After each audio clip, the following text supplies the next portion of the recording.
we have a circuit given to us in which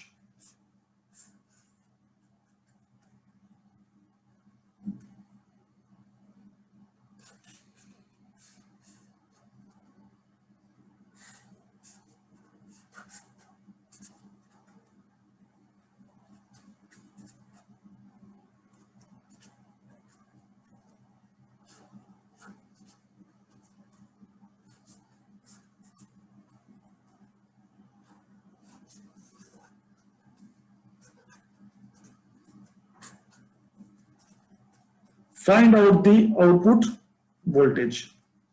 Find out the output voltage. This is what we have to do now. We have to find out the output voltage. ठीक हो गया जी? तब हम ये किस तरह find out करेंगे इस तरह के क्वेश्चन के अंदर। अगर हम इसको बहुत सारे क्वेश्चन में देखें तो ये देखिए जी, ये आपके पास क्या लगा हुआ है, एक इन्वर्टिंग एम्पलीफायर लगा हुआ आपके पास, ठीक है जी। अगर आपके पास इन्वर्टिंग एम्पलीफायर लगा हुआ तो अब आप इस क्वेश्चन को सॉल्व कर सकते हैं, ठीक है। So let me say that voltage here is V1 and over here voltage is V0, ठीक हो गया जी। सो अगर आप इसको कंपैरिजन करें पिछले क्वेश्चन के साथ, देखें स्टेज 1 स्टेज 2 और फिर आपस आपका आउटपुट आ गया। इस तरह यहाँ पे स्टेज 1 स्टेज 2 और आपस आउटपुट आ गया, लेकिन एक फर्क है दोनों के अंदर। वो क्या फर्क है आपके पास? वो डिफरेंस ये है कि अब इस केस के अंदर ये V1 की वैल्यू क्या होगी, कहना है राइट, जिस तरह यहां पे किया था कि Vp की वैल्यू क्या लिखी थी मैंने, 1K divided by 1K plus 1K into 1 volt, इस तरह किया था मैंने, VDR लगाया था मैंने यहाँ पे। क्या मैं यहाँ पे R1 R2 तो मैं VDR लगा सकता हूँ? क्या मैं कह सकता हूँ V1 is equal to R2 divided by R1 plus R2 into BS? क्या मैं इसको इस तरह बोल सकता हूँ? बिल्कुल मैंने पिछले क्वेश्चन में किया था, क्या इस तरह मैं कर सकता हूँ यहाँ पे? क्या नहीं कर सकता? नहीं, यहाँ पे मैं इस तरह नहीं कर सकता। उसकी वजह क्या है? पिछले क्वेश्चन में देखिए यहाँ पे करंट क्या है, IP, और IP की वैल्यू क्या इक्वल टू 0। अगर ये 0 है तो they have a common node to which no other current carrying element is connected, so they are in series with each other, so VDR can be used. Over here look at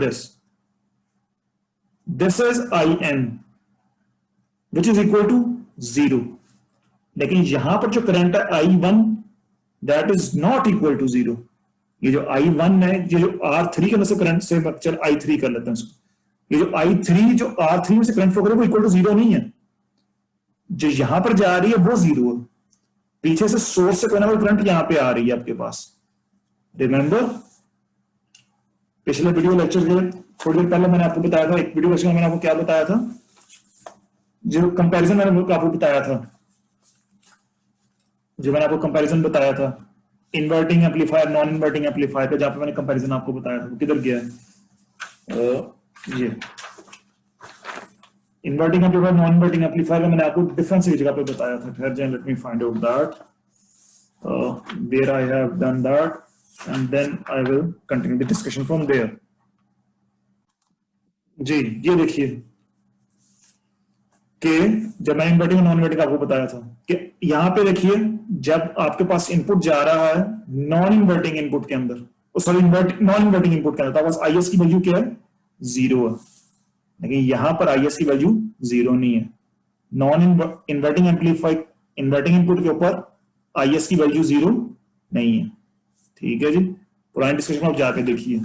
similarly यहां पर हम VDR apply नहीं कर सकते क्योंकि यहाँ पे I3 की वैल्यू 0 नहीं है। तो अगर 0 नहीं है तो इसका मतलब क्या है, R1 और R2 के दरमियान जो कॉमन नोड तो है, लेकिन दूसरी कंडीशन क्या होती है होने के लिए, no current carrying element is connected to the common node. लेकिन यहाँ पे R3 लगा हुआ है जिसमें करंट फ्लो कर रहा है I3 which is not equal to 0। यहाँ पे फाइनाइट है, यहाँ पे तो करंट जा रही है वो 0। पिछला जो मैंने आपको वीडियो अपलोड किया inverting input versus non inverting input, उसको जरा दोबारा देखिए। सो यहाँ पे VDR हम अप्लाई नहीं कर सकते, तो फिर यहाँ पे अब हम क्या करें, अब यहाँ पर हम अपने सर्किट को किस तरह सॉल्व करें? बड़ा आसान काम है, और वो आसान काम क्या है आपका, यहां से सर्किट को ब्रेक कर दें, यहां से सर्किट को ब्रेक कर दें आप, तो आपके पास क्या बनेगा, आपका सर्किट कुछ इस तरह बन जाएगा, plus minus VS R1 R2, ये BS भी ग्राउंडेड है, R2 भी ग्राउंडेड है, मतलब क्या होता है ये दोनों आपस में क्या है, कनेक्टेड है। ठीक है जी, और मैंने सर्किट को यहां से ब्रेक किया। ठीक है जी, तो यहां पे वोल्टेज मैं कहता हूं this voltage is B open circuit या बी थेवेनिन।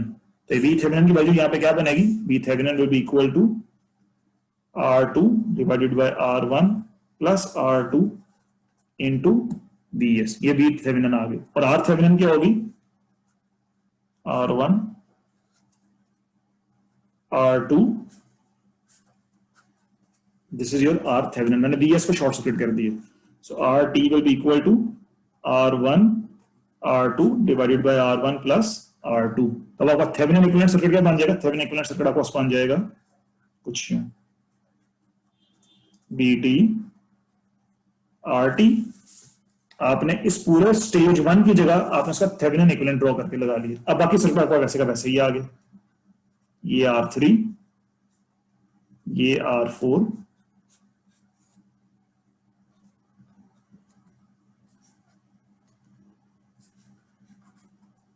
और ये RL लग गया आपके पास, और यहां पर आपके पास क्या आ गया जी, आउटपुट वोल्टेज आ गई आपके पास। अब ये RT और ये R3 आपस में क्या है, सीरीज के अंदर, तो they can be replaced by a single voltage source जिसकी वैल्यू क्या होगी, RT प्लस R3। अब आप ये देखिए, ये आपके पास क्या बन गया, ये इन्वर्टिंग एम्पलीफायर नहीं बन गया। तो इन्वर्टिंग एम्पलीफायर आउटपुट की वैल्यू क्या होती है आपके पास, in inverting amplifier the value of the output voltage is minus R2 over R1 into BS। R2 क्या होता है, जो फीडबैक रेजिस्टर है, तो यहां पे उसकी वैल्यू क्या हो गई, R4 हो गई आपके पास। सो माइनस R4 ओवर ये जो पूरा का पूरा आपका क्या बन गया बेसिकली। अब आपने यहां पे कंपैरिजन कीजिए ना, कहां पर गया आपका इन्वर्टिंग एम्पलीफायर,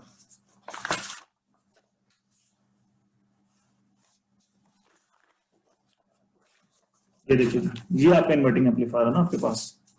ठीक है जी, माइनस R2 ओवर R1, यानी कि जो फीडबैक के अंदर रेजिस्टर है वो ऊपर न्यूमरेटर के अंदर, और जो सोर्स के साथ रेजिस्टर लगा वो कहां पे, डिनोमिनेटर के अंदर। वही काम आपने यहां पे करना, जो न्यूमरेटर का जो फीडबैक के अंदर है वो न्यूमरेटर के अंदर आपने लगा दिया, जो सोर्स का रेजिस्टर वो कहां पे चला गया, डिनोमिनेटर के अंदर। सो RT plus R3 into BS, ये आपस V0 की वैल्यू आ गई। अब सॉरी BS नहीं, यहां पे अब VS क्या है, BT, सप्लाई वोल्टेज क्या है यहाँ पे, BT। ये जनरल फॉर्मूला लिखा था, this is general solution for an operational for an inverting amplifier, ये मैंने उसकी जगह अब हमने अपने सर्किट के लिए वैल्यूज यहाँ पे सब्स्टिट्यूट कर दी। अब RT की वैल्यू भी यहाँ पे सब्स्टिट्यूट कर दें और VT की वैल्यू भी यहाँ पे सब्स्टिट्यूट कर दें। ये जो VT की वैल्यू है वो यहाँ पे सब्स्टिट्यूट कर दें, और ये जो RT की वैल्यू है आप यहाँ पर सब्स्टिट्यूट कर दें आप। ठीक है जी, अब ये वैल्यूज सब्स्टिट्यूट करेंगे तो बाय सॉल्विंग मैं अब यहाँ पे स्टेप्स नहीं कर रहा, अभी स्टेप्स कर लीजिएगा। By solving the value of V0 will be equal to minus R2 R4 divided by R1 R2 plus R1 R3 plus R2 R3 into BS. So this is your K, where K is equal to minus R2 R4 divided by R1 R2 plus R1 R3 plus R2 into R3। ठीक है, तो अगर आपको complex circuits भी आते हैं तो आप उसको स्टेजेस के अंदर डिवाइड करके उस क्वेश्चन को सॉल्व कर सकते हैं। यहाँ पे थेवेनिन बनाने की वजह क्या थी, यहाँ पे थेवेनिन बनाने की वजह क्या थी कि R1 और R2 आपस में सीरीज में नहीं है, क्योंकि यहाँ पे R3 के इसमें करंट फ्लो कर रहा है। पिछले सर्किट के अंदर जो हमने क्वेश्चन सॉल्व किया था उसके अंदर क्या इश्यू था कि यहाँ पर करंट फ्लो नहीं कर रहा था आपके पास, यहाँ पे IP के अंदर करंट फ्लो नहीं था, तो ये आपस में क्या सीरीज में थे, तो यहाँ पे VDR लग गया, यहाँ पे VDR नहीं लगता, इस वजह से मुझे यहाँ पे ये ड्रॉ करना पड़ा। तो आपको ये चीजें देखनी पड़ेंगी। ठीक है, वो जो मैंने वीडियो अपलोड की है inverting input versus non inverting input, वो बड़ी क्रूशियल आपके पास वीडियो है, उसको बार बार समझने की कोशिश कीजिए आप।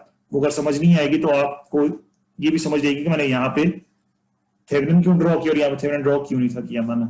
ठीक है, थेवेनिन ड्रॉ करने का तरीकाकार वही है कि जो लोअर वाली स्टेज है, जो सेकंड स्टेज है, उसको पूरी को रिमूव करके आप पीछे बाकी का सर्किट जो आप उसका थेवेनिन इक्विवेलेंट ड्रॉ कर सकते हैं. So these are few questions that I have solved. ठीक है जी, regarding the operation amplifiers. I will solve a few more questions and examples and then we'll also upload them inshallah.